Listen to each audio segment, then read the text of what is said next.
दोस्तों, वास्तुशास्त्र में घर के अंदर सकारात्मकता बनाए रखने के लिए और सुख समृद्धि लाने के लिए कई महत्वपूर्ण उपाय बताए गए हैं। साथ ही कुछ ऐसे कार्यों का वर्णन किया गया है जिन्हें अनुचित माना गया है। आधुनिक जीवन शैली में हमारे जीवन में कई तरह के बदलाव हुए हैं। इसी कारण लोग अपनी संस्कृति को भूलकर कई प्रकार की गलत आदतों को अपना रहे हैं, जिसका असर उनके जीवन पर पड़ रहा है। पहले के जमाने में लोग जमीन पर बैठकर भोजन करते थे, जिस कारण उनके शरीर की ओर पृथ्वी की ऊर्जा का मिलन हो जाता था और जिस कारण से वे स्वास्थ्य और बलशाली होते थे।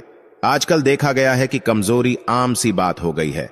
प्राचीन ग्रंथों में खाना खाते समय कुछ नियम बताए गए हैं जो हमें ध्यान में रखने चाहिए, और ये नियम वैज्ञानिक दृष्टिकोण से बहुत ही सही साबित हुए हैं। तो चलिए जान लेते हैं वास्तुशास्त्र के अनुसार भोजन करते समय हमें कौन सी बातों का ध्यान रखना चाहिए। लेकिन उससे पहले आपसे रिक्वेस्ट है कि हमारी वीडियो को लाइक जरूर करना, तो ये वीडियो जरूर पूरा देखें। तो दोस्तों, चलते हैं और सुनते हैं गुरुजी से कि वो क्या कहते हैं इसके बारे में।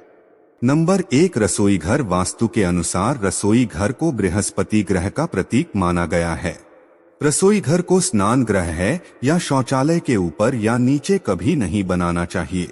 रसोई घर को शौचालय के ठीक सामने भी ना बनवाएं। यहाँ तक कि स्नानगृह है या शौचालय की दीवार एवं भोजन कक्ष की दीवार भी एक दूसरे के साथ ना लगती हो। ये भी बात ध्यान में रखें कि रसोई घर का दरवाजा कभी भी शौचालय के दरवाजे के ठीक सामने ना बनवाएं। इससे शौचालय की सारी नकारात्मक ऊर्जा भोजन कक्ष में प्रवेश करती है, जिसका असर आपके स्वास्थ्य पर पड़ सकता है। नंबर 2, भोजन करते समय दिशाओं का ध्यान रखना आवश्यक है। पूर्व अथवा उत्तर की दिशा में मुख करके भोजन करना सर्वोत्तम माना गया है। ये सर्वोत्तम दिशा मानी गई है। इससे मनुष्य का स्वास्थ्य ठीक रहता है और देवी देवताओं की कृपा बनी रहती है। दक्षिण दिशा की ओर मुख करके भोजन करने से यश, मान, सम्मान की प्राप्ति होती है और पितरों का आशीर्वाद मिलता है। परंतु जिन लोगों के माता पिता जीवित हैं, उन्हें दक्षिण दिशा की ओर मुख करके कभी भी भोजन नहीं करना चाहिए, बल्कि उन्हें अपना मुख पश्चिम दिशा की ओर करना चाहिए। वास्तु के अनुसार दक्षिण और पश्चिम दिशा के मध्य की दिशा की ओर मुख करके भोजन करने से पाचन शक्ति कमजोर होती है तथा पेट की बीमारियां हो सकती है। नंबर 3, भोजन की शुरुआत करने से पहले हाथ, पैर और मुंह धो लेने चाहिए। इससे आयु में वृद्धि होती है। गीले पैरों के साथ भोजन करना शुभकारी माना गया है। जल पंचतत्व में से एक है। जमीन पर बैठने से पृथ्वी और जल तत्व का मिलना स्वास्थ्य के लिए उत्तम होता है। इससे सिर में ऊर्जा का प्रवाह अच्छी तरह से होता है। साथ ही यह मन को शांत रखता है और क्रोध का नाश करता है। अग्न्य कोण की दिशा यानी दक्षिण पूर्व दिशा की ओर मुख करके भोजन करने से यौन संबंधी बीमारियां हो सकती है। इसके अलावा स्वप्न दोष भी होता है। नंबर 4, शास्त्र के अनुसार पालती मारकर भोजन करना सर्वोत्तम माना गया है। कुर्सी पर बैठकर टांग हिलाते हुए भोजन करना अशुभ माना जाता है। जिन लोगों को पैसे की तंगी होती है तथा धन कमाने की चिंता रहती है, उन्हें पश्चिम दिशा की ओर मुख करके ही भोजन करना चाहिए। इस दिशा में भोजन करने से व्यक्ति की आर्थिक स्थिति ठीक हो सकती है। नंबर 5, ध्यान रहे, टूटे फूटे अथवा गंदे बर्तनों में भी कभी भोजन ना करें। ऐसा करना दुर्भाग्य को आमंत्रण देने के बराबर है। अगर रसोई घर में टूटे फूटे बर्तन हो तो उसे तुरंत बदल दें। साथ ही भगवान को प्रसाद चढ़ाने के लिए तांबा, पीतल अथवा चांदी के बर्तनों का ही उपयोग करें। नंबर 6, भोजन कभी भी अपने बेड पर बैठकर ना खाएं। इससे अन्न का अपमान होता है। राहु अप्रसन्न होते हैं। बिस्तर रुई से बना हुआ होता है। रुई हमारे शरीर की ऊर्जा को निकलने नहीं देती हैं।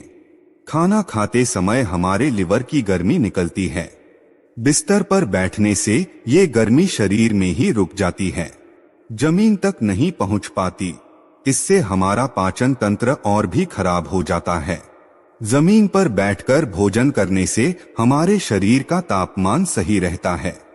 नंबर 7, भोजन खाने के बाद कुछ लोग थाली में ही अपने हाथ धोते हैं। इससे मां अन्नपूर्णा का अपमान होता है। साथ ही इससे चंद्र और शुक्र भी अप्रसन्न हो जाते हैं और घर से बरकत चली जाती है। इसीलिए भोजन करने के बाद अपनी थाली में भूल से भी हाथ ना धोएं। थाली में जूठन छोड़ना अन्न का अपमान होता है। इससे मां अन्नपूर्णा का श्राप लगता है। नंबर 8, सुबह सुबह रसोई घर में नहाकर ही प्रवेश करें और यदि संभव नहीं है तो अच्छी तरह से हाथ, पैर और मुंह धोकर ही रसोई घर में प्रवेश करना चाहिए। गैस जलाने से पहले मां अन्नपूर्णा का स्मरण करें और चूल्हे को नमस्कार करके ही भोजन बनाने की शुरुआत करें। नंबर 9, आपके रसोई घर में नमक, हल्दी और चावल ये तीनों वस्तुएं कभी खत्म नहीं होनी चाहिए। इन तीनों वस्तुओं का शास्त्रीय और आध्यात्मिक दृष्टि से अत्यंत महत्व होता है। इन 3 वस्तुओं में से एक भी वस्तु यदि हमारे रसोई घर में समाप्त हो जाती है तो इसे अशुभ माना गया है।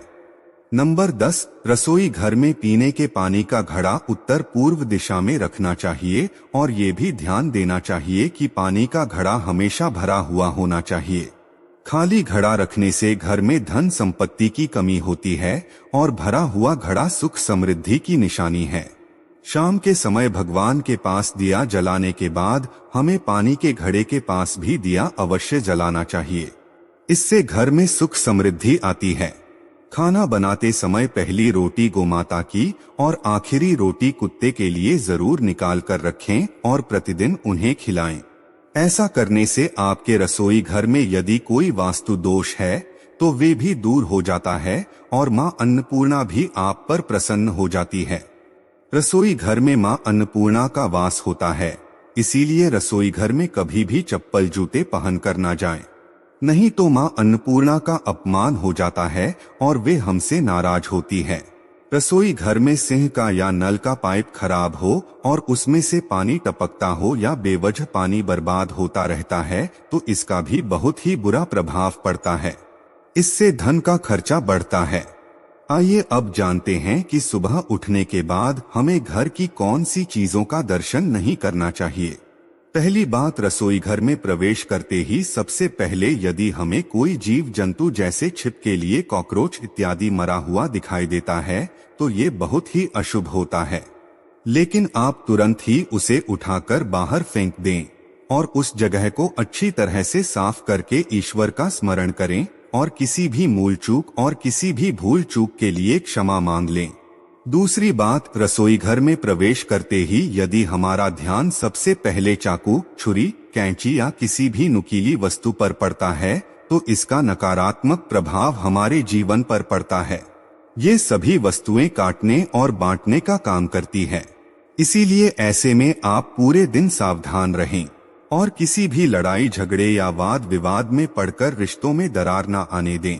तो दोस्तों, ये थी वो चीजें जिनका सुबह उठते ही हमें दर्शन नहीं करना चाहिए। तो दोस्तों, आज की वीडियो में बस इतना ही। मिलते हैं अगले वीडियो में, लेकिन उससे पहले अगर आपको वीडियो में दी गई जानकारी अच्छी लगी हो तो वीडियो को लाइक जरूर करना और साथ ही हमारे चैनल को सब्सक्राइब करना बिल्कुल मत भूलना। मिलते हैं। और हाँ, इस वीडियो से कोई भी सवाल है तो आप कमेंट बॉक्स में जरूर लिखें और आपके पास कोई भी सवाल नहीं तो यस लिखें, क्योंकि यस लिखने से वीडियो बनाने का मोटिवेशन मिलता है। धन्यवाद।